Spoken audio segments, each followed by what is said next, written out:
हाय, आपके साथ मैं हूँ Surbhi Sharma. India TV YouTube channel subscribe करिए, बेल आइकन दबाएं।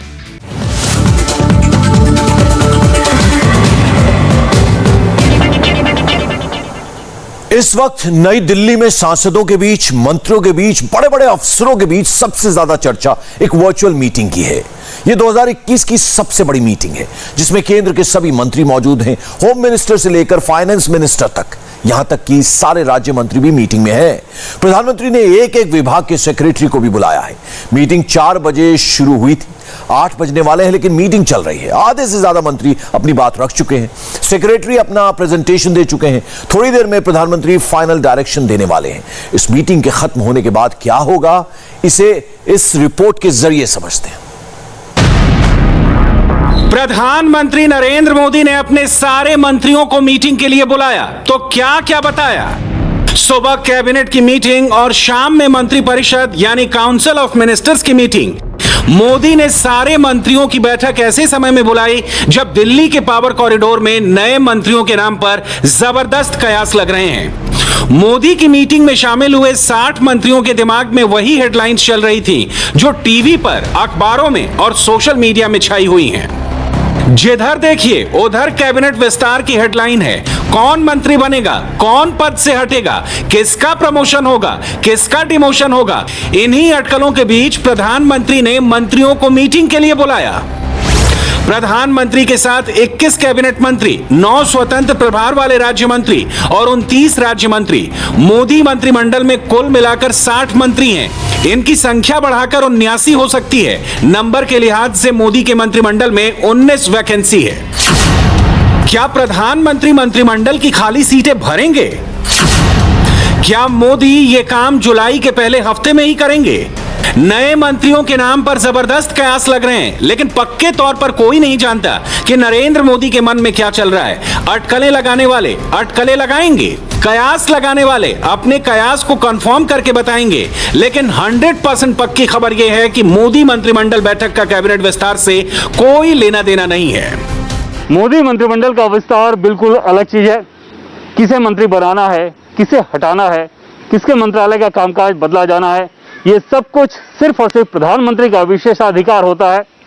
प्रधानमंत्री अगर चाहें तो पार्टी के नेताओं से सलाह मशविरा जरूर कर सकते हैं, लेकिन फैसला सिर्फ पीएम का होता है।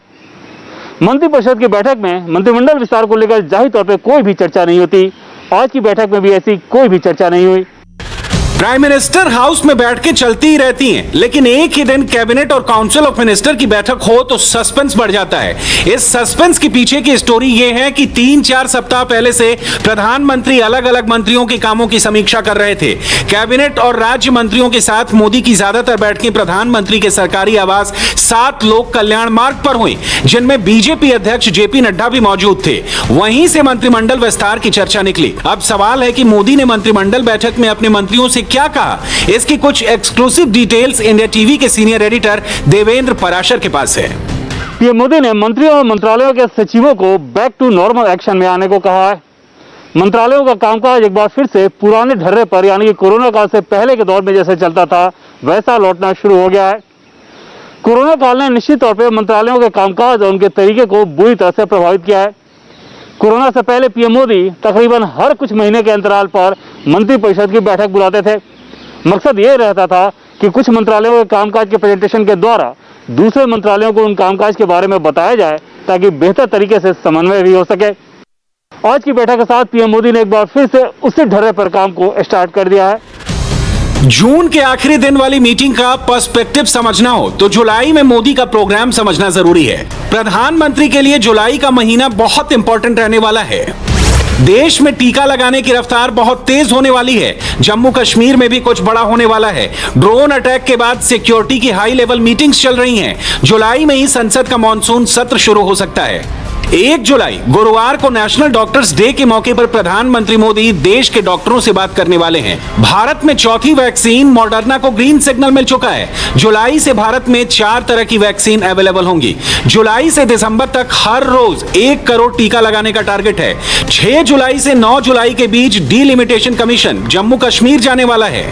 आपको याद होगा कि सिर्फ 6 दिन पहले मोदी जम्मू कश्मीर के 14 बड़े नेताओं के साथ मीटिंग कर चुके हैं। जम्मू कश्मीर के लिए प्राइम मिनिस्टर के 2 कमिटमेंट हैं। नंबर 1, ग्रास रूट डेमोक्रेसी को मजबूत करना, और नंबर 2, डीलिमिटेशन प्रोसेस खत्म करके जल्द से जल्द चुनाव कराना। जम्मू एयरबेस पर ड्रोन अटैक का चैलेंज आया तो पीएम हाउस में सबसे बड़ी मीटिंग हुई। मोदी के ऑर्डर पर देश के सभी सैनिक ठिकानों की सिक्योरिटी टाइट कर दी गई है। ड्रोन को हवा से जमीन पर गिराने के लिए नए इक्विपमेंट्स लगाए जा रहे हैं। जून का महीना होमवर्क का था, जुलाई का महीना डिसीजन का होगा। इस महीने रिजल्ट दिखेगा। नरेंद्र मोदी की पिछले 10 दिनों की टाइमलाइन पर गौर करेंगे तो जुलाई के बारे में आइडिया मिलेगा। 21 जून अंतर्राष्ट्रीय योग दिवस और टीकाकरण के महाअभियान की शुरुआत। 22 जून देश की अर्थव्यवस्था पर प्रधानमंत्री ने लिखा ब्लॉग। 24 जून जम्मू कश्मीर के 14 नेताओं के साथ मीटिंग। 26 जून अयोध्या में शुरू किए गए विकास कार्यों की रिव्यू मीटिंग। वैक्सीन प्रोग्राम की समीक्षा। 27 जून वैक्सीन को लेकर फैल रही अफवाहों पर गांव के लोगों से डायरेक्ट बात। 28 जून अर्थव्यवस्था को 6,29,000 करोड़ का बूस्टर डोज। 29 जून ड्रोन अटैक पर रक्षा मंत्री और एनएसए के साथ मीटिंग। 30 जून केंद्रीय मंत्रियों के साथ प्रधानमंत्री की 2 बार बैठक। भारत में 18 साल से बड़े हर व्यक्ति को कोरोना का टीका लगाना मोदी की प्रायोरिटी नंबर 1 है। लेकिन प्रधानमंत्री के पास सिर्फ यही एक काम नहीं है। हेल्थ, इकोनॉमी, डिफेंस और इलेक्शन। प्रधानमंत्री को हर मोर्चे पर 360 डिग्री एक्टिव रहना पड़ता है। सुबह की कैबिनेट मीटिंग और शाम में काउंसिल ऑफ मिनिस्टर की मीटिंग के बीच नरेंद्र मोदी ने जीएसटी पर ट्वीट किया। जीएसटी के 4 साल पूरे हुए हैं। 2017 में आज ही के दिन आधी रात के वक्त संसद के विशेष अधिवेशन में जीएसटी लागू किया गया था। कांग्रेस समेत समूचा विपक्ष जीएसटी सिस्टम पर आरोप लगाता था।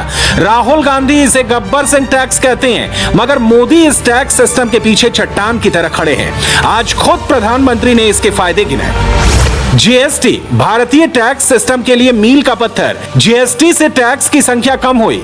जीएसटी से कागज पत्थर का झंझट कम हुआ। जीएसटी से पारदर्शिता बढ़ी। जीएसटी से टैक्स कलेक्शन बढ़ा और आम लोगों से टैक्स का बोझ कम हुआ।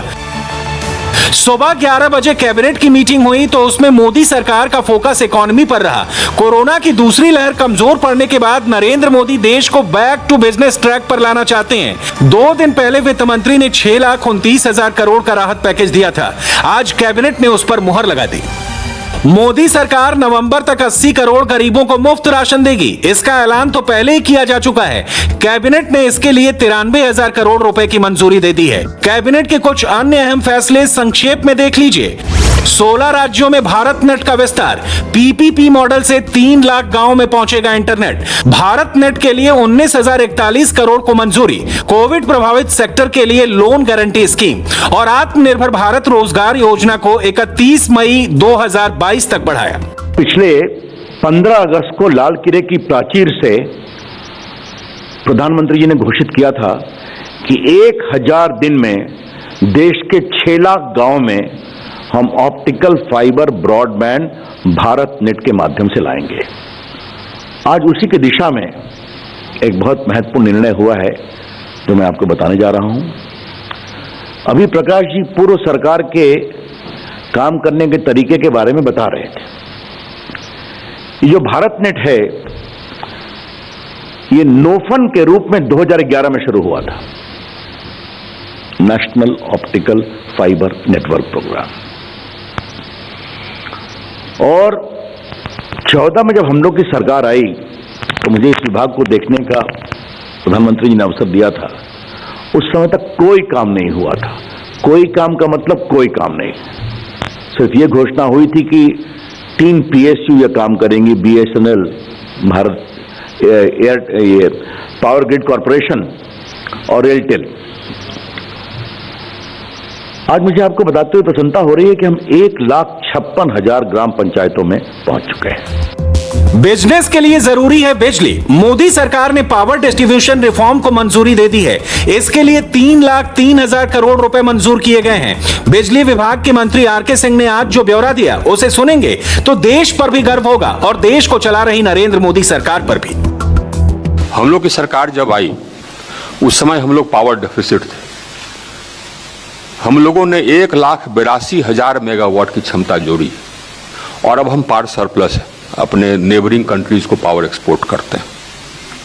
हम लोगों ने 1,42,000 सर्किट किलोमीटर ट्रांसमिशन लाइन्स जोड़ा और हमने पूरे देश को एक ट्रांसमिशन सिस्टम में कनेक्ट कर दिया। One country, one transmission system, one grid, running on one frequency. इसका फल यह हुआ कि बिजली के लिए पूरा देश एक मार्केट हो गया।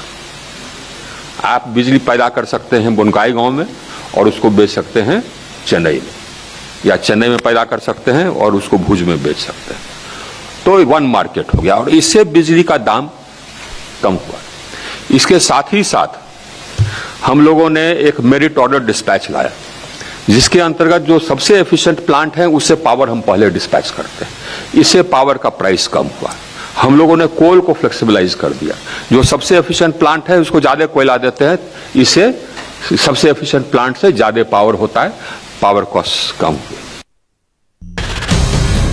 प्रधानमंत्री पॉलिटिक्स को लेकर 24/7 एक्टिव रहते हैं। सरकार के काम अगर पब्लिक तक ना पहुंचे तो उसका असर बेकार होता है।